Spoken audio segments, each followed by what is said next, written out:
Hi everyone, it's Becky here. Welcome to another new video on my YouTube channel. And today I'm around the neighborhood of St.Henri again. I really love walking around this neighborhood because it's always like traveling back in time. Alright, so here I am approaching this cafe. It's my first time here. It's called Cafe St.Henri, the name of this neighborhood. And they have really nice and big windows, so I'm probably gonna see a nice cityscape outside the window. So here's my cup of latte and a muffin. And that's a really nice perspective of the cityscape outside the window. So here's my sketch of my muffin and chai latte. So I'm going to enjoy my drink and muffin first. While I am enjoying my food and drink, I am observing the view outside to see what the essence are in the view. Now I'm ready to do a sketch. So I'd like to take a minute or two to visualize the size and placement of these major elements, these chunks of buildings. I'm beginning with this building in the corner is a pub. And there's a pretty nice foreground element in the corner. And after that, I'm drawing these two windows and adding a bit of accentuation with more solid ink lines, the inner frames, coloring in some of the space with solid black ink, accentuate the rooftop area, and just drawing these essential lines that divides the upper floors with the ground level. And this window is so old-fashioned. Yeah, it was crisscross lines, and some of the squares is like solid black. So when drawing with an ink pen, rather than always using like a uniform kind of lines with the same kind of thickness, we can always accentuate certain areas that might be cast shadows or intense shadowed areas. Underneath these square signs, I'm also adding some accentuation so these squares look more three-dimensional. And each of these squares are actually slightly different from one another because we're humans. We don't have to create perfect drawings like in like the proportions exactly the same in real life or the same as a photograph. So just keep drawing and enjoy the spontaneous process. Alright, so now I'm ready to move on to drawing the street lamp behind the sign of the pub. Then move things around and adding some illumination underneath the bulb. There's another little lamp around the lower part of the pole. There's a bench there. Starting to add the line of the curb and the car in the distance. Now I'm starting to draw this man walking across the street, kind of from memory because people can walk past by really quickly in like 3 seconds. And adding a pretty interesting foreground element here, a bike parked on the side of the street. And after that, I'm finishing the curb line behind the bike and the bottom of this building. And adding this railing on the side of the curb. So that's very much it, the foreground area. Now I'm moving on to the background now, but before that I want to draw the flag on the street lamp. Now this is the main area of this urban landscape, the contour outline of this cluster of buildings. So this is a very common two-point perspective. So the building, the front of these buildings, the lines are going downwards towards the left, and on the right hand side the lines are going downwards towards the right. So there are two vanishing points in here.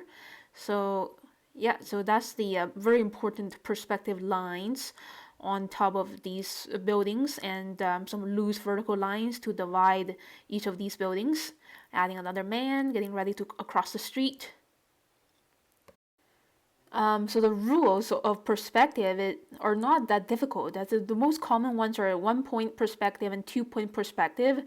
So in this case, I already figured out the perspective with the rooftop lines of these buildings, and now just adding these windows in the distance.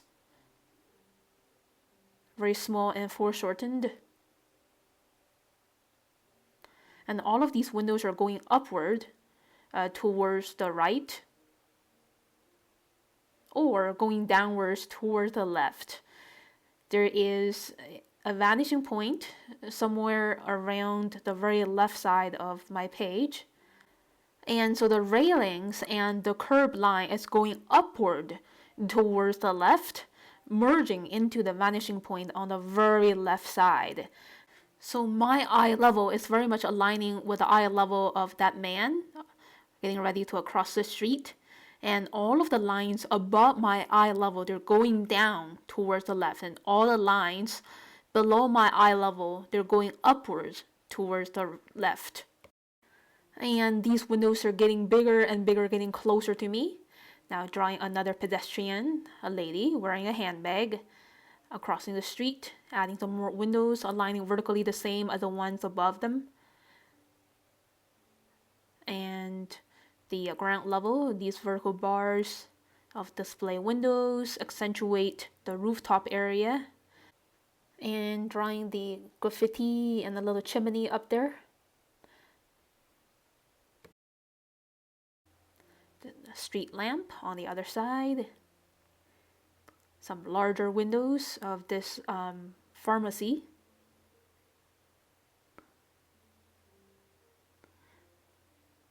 Okay, so now moving on to the right side of this building. As you can see, these windows are going downwards towards the right, trying to meet the second vanishing point on the very right side, and adding this mural of a man deep in thought. So it's about 4 in the afternoon now, and it's getting dark. It's getting a little hard to see the definitions of this mural, so I'm just trying my best to get as many lines as I see, and then finish the front side of the pharmacy here. It's called John Coutu Pharmacy. Big red sign there, and drawing another person pushing a stroller, crossing the street, the back of another car, and this line's going down towards the right. This building, this corner building, is in the 3-dimensional form of a cube. And finishing the forearm area of this man with a lot of wrinkles on his shirt. And adding the signs and display windows of the pharmacy. And I like the overlapping of my muffin and latte. It's really fun way to juxtapose with the urban sketch behind. Adding some more accentuation around these window frames so this can stand out better. And just adding some abstract lines that I can see through the display window of the pharmacy. The crosswalk. Very interesting. So it's almost dark outside now, and I think I'm gonna paint the lamp lights and all the lights inside the stores. It's gonna be a really warm and cozy evening atmosphere. So I'm just wetting the sky area with clear water by squeezing my large tip Holbein brand water brush, nice and generous, and then punching on these warm lemon yellow mixed with cadmium yellow for the street lamps. I want just to light up the street first with this warm luminosity first. I think it's always easier to start with a warm color, and then some more cadmium yellow mixed with lemon yellow for these storefronts, the display windows.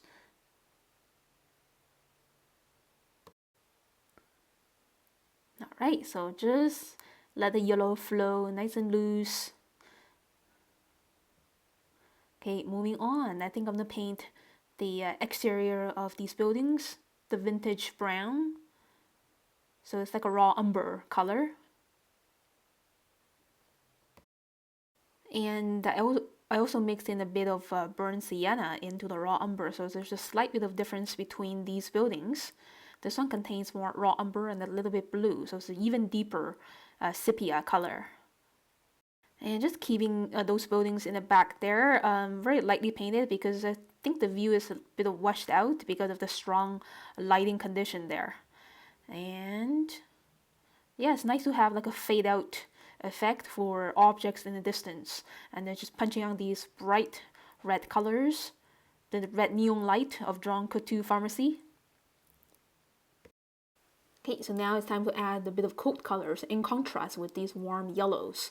So these are the leftover bluish grays in my palette that I mix with ultramarine blue or cobalt blue with a bit of royal purple and a little bit of green. And also using different tones of this bluish gray by mixing more or less water into it. And yeah, just painting in many of these windows with this deep bluish gray tone. Some more brown for those buildings in the distance. And punching on some playful red for the inside of the pharmacy. And red for the letter signs of this pub. Yeah, it's a really playful color.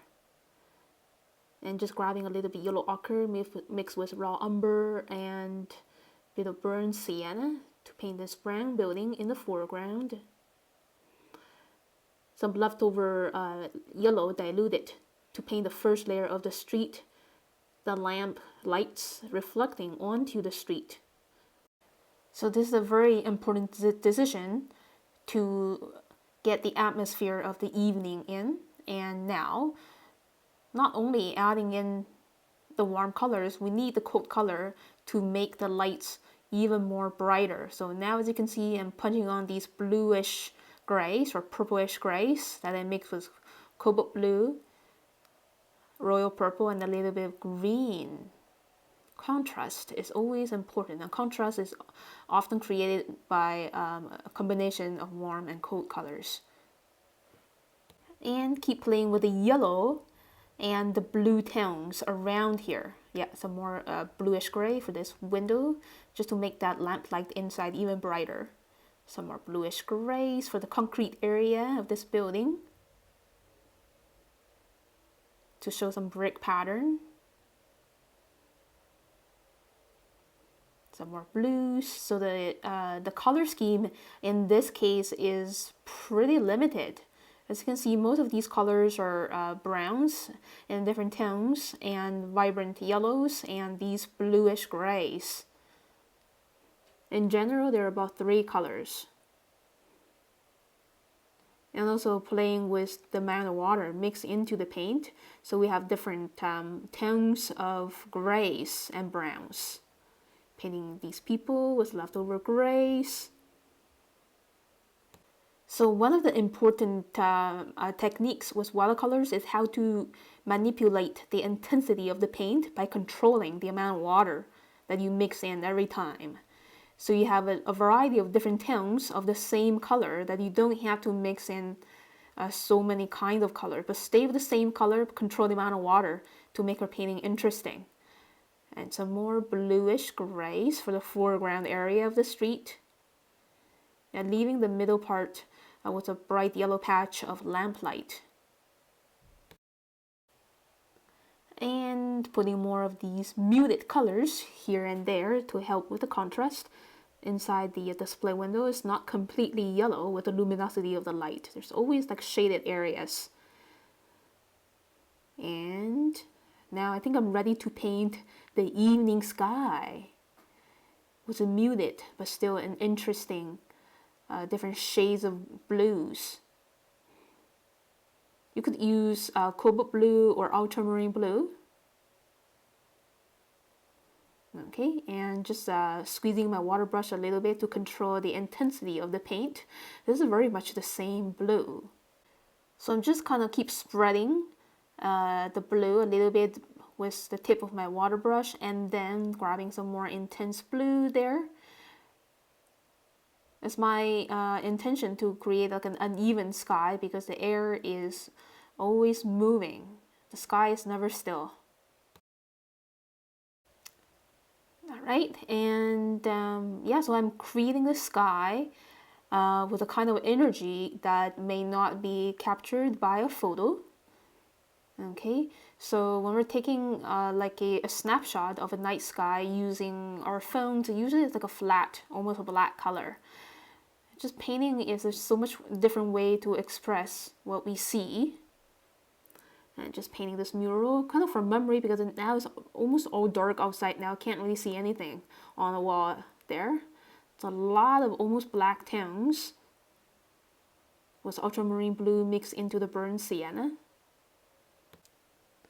Yeah, and just keep punching this dark tone on. This side of the wall is very dark because there's no strong light around it. And adding some more final polish of intense blues. And that's it. So here's the look of my finished sketch. So I just left the building on the very right hand side white because I got a little tired from painting and it's getting so dark now and the lighting in this cafe is pretty dim. So thank you so much for watching this video, everyone. If you like it, please click like and leave me a comment below. Subscribe to my channel for weekly updates. And I'll see you again very soon next time. Have a great weekend, everyone.